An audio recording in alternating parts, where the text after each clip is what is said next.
People, YouTubers, I'm Malik Aaron, and today we are going to be reviewing a DC animated movie that is actually well-liked, that's not called The Killing Joke, or Batman Harley Quinn. That one has a more mixed opinion. People just hate Killing Joke. But anywho, this is a Batman adaptation that's actually done justice, and it is Batman The Dark Knight Returns Deluxe Edition, because this movie was actually split into two parts, part one, part two. But then I found this, and I'm just like, it's a lot better. I could save a lot more money by just getting this instead of getting them separately and whatnot. So when you add the two, because DC anime movies are like 75 minutes long, so you add the two. This is 2.5 hours. And they use like the typical cut to black and then start up again. That's how you know where part one ends and where part two starts. And so now I'm going to read you this very brutally long paragraph. Well, maybe a couple paragraphs on the back. So, from the chronicles of the DC Universe comes the sweeping saga of rebirth, revenge, and redemption. Now, for the first time, witness the legend of The Dark Knight Returns, presented as an over 2-hour, unbridged, and seamless animated feature. Another night falls on Gotham City, and with the darkness outcrawls the crime and villainy from the shadows.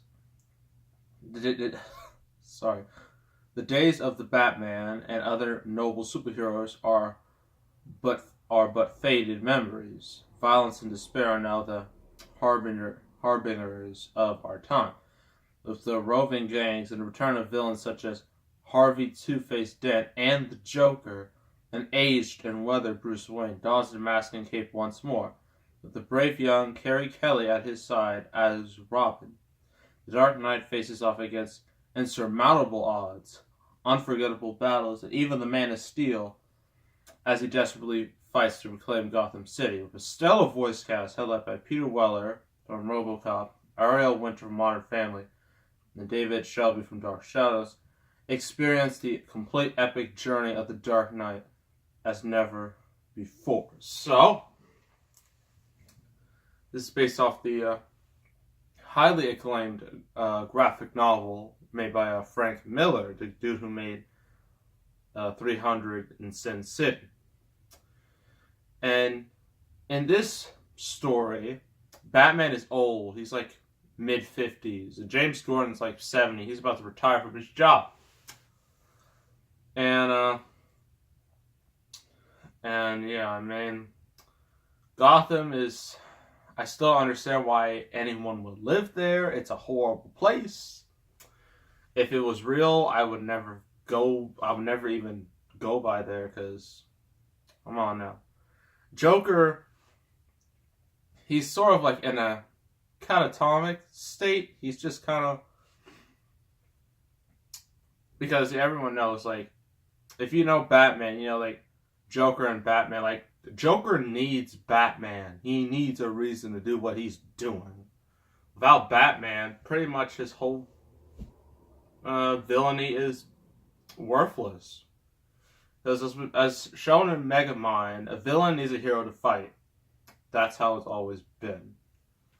Also, Two-Face, or Harvey Dent, he actually got some plastic surgery, and he looks normal again. No more one side messed up. He looks like a normal dude. But Harvey just... he is just, like, he thinks, man, because, like, his mind was just so messed up from being Two-Face. He thinks, like, his entire face is now disfigured, and it's kind of sad, honestly. But, he's villains. You also have, Carrie Kelly. She's like a 13-year-old, and she's just literally pulled into Batman's little crusade, to save Gotham City from itself. And the reason why Batman, Bruce Wayne goes back to being Batman is because of crime, his parents' death, and and whatnot. They force him to become the Batman again. And since James Gordon is retiring, a new person is brought in as commissioner, and she is just like, you know what? Screw the Batman. I want Batman arrested. And then that leads to a whole bunch of stuff that I don't want to mention because it would take too long. And if you haven't read the graphic novel, well, this movie isn't that hard to follow, but it would help to do research on it. That way you can get some of the things out of it. So this big old, basically DC animated movies, their crowning achievement, as they like to say. What do I think of it? Well, I think it's very good. In a lot of ways. I mean, the voice acting is spectacular, as usual. The animation actually looks good, unlike The Killing Joke, because The Killing Joke's animation was very dodgy looking. Sometimes it looked decent, sometimes it looked awful. This movie stayed mainly consistent, which I appreciate. I mean, seeing just an old Batman, it's pretty cool to see. And this for those of you who don't know, this whole thing was kind of the inspiration for Batman v Superman. And honestly, that's what Batman v Superman should have been. Period. Should have been based off this. Then they decided to add so many other things that it completely became an absolute disaster, which led to the even bigger failure known as Justice League, but enough about that. And what they do with the Joker, when Batman comes back, Joker kind of he's like, oh yay, Batman's back, I can now be my old self. Joker does some sick things. This movie is quite violent for a PG-13 movie. I mean, Joker literally kills an entire audience with laughing gas, basically.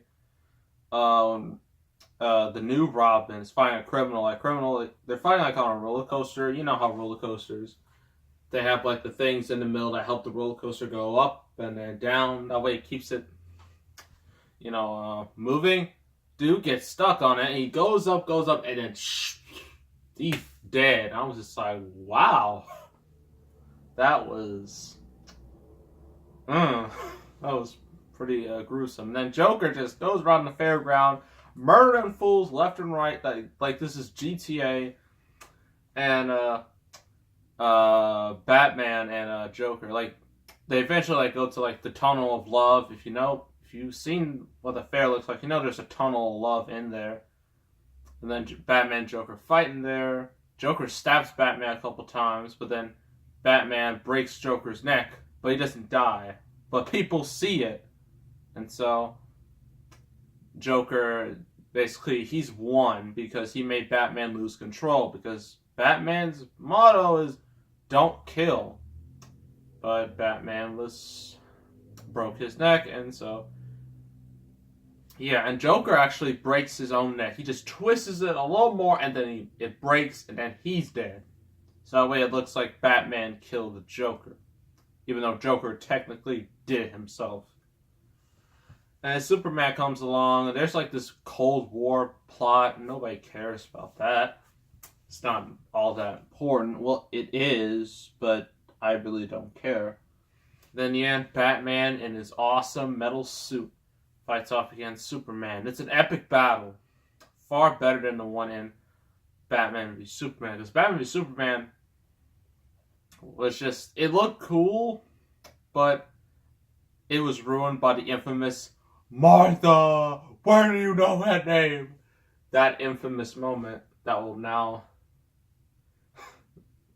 That line made the movie the joke that it is. Thankfully, this movie didn't have such a moment. And Batman, it appears like he has a heart attack. it looked like he dies, but turns out he faked it, and so he's working underground, with Robin.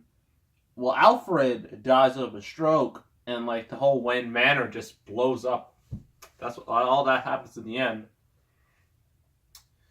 And so yeah, that's the end. That's basically what the whole movie was about. So I already mentioned animation, voice acting is good. Characters are quite interesting. They're especially Batman, of course. The story. This movie has a lot of like newscasts, news reports and whatnot as like segues, if you can say. Like the Family Guy cut. It's kind of like Family Guy cutaway gags, except there's no gags. It's just news. And some people had a problem with it. I didn't have much of a problem with it, but I can see why it could be a bit of a turnoff because it kind of detracts from the story. And the Cold War plot should have just been left out completely. It shouldn't have been there. It just felt like a nut tacked on to the story. Because you got to make this as long as possible. And I think that's about it. So this is probably... Well, I don't have that many DC animated movies. I mean, I have this, Killing Joke, Superman Doomsday. I've reviewed all of them. I have Justice League Doom in there. I might have to get myself up. I have Batman Beyond Return of the Joker. I really need to get myself Flashpoint, because they're making a Flashpoint movie, which is really stupid, but it's happening, so I'm probably going to have to get the animated version of that, the way I understand the source material better. Anyway, I would give this solid 9 out of 10, honestly, and, I'm a 8.5 out of 10. Final rating, 8.5, because if, they just remove that Cold War plot, and if they just fixed a couple things, then it would have been a bit better. But it's still a great movie, and it is definitely one of DC animated movies, their best movies ever. And they really need to make more movies like this. I mean, I know later this year and early next year they're doing their two-parter of the death of Superman and the reign of Superman. Hopefully that lives up to this. It'd be real nice to see. So that is The Dark Knight Returns Deluxe Edition. Next review is, I think I already mentioned, it was going to be a Jim Carrey movie in my last video off of my series of unfortunate events video. It's not, well, I wouldn't necessarily call it much of a straight up comedy like other Jim Carrey movies, but it's very interesting, and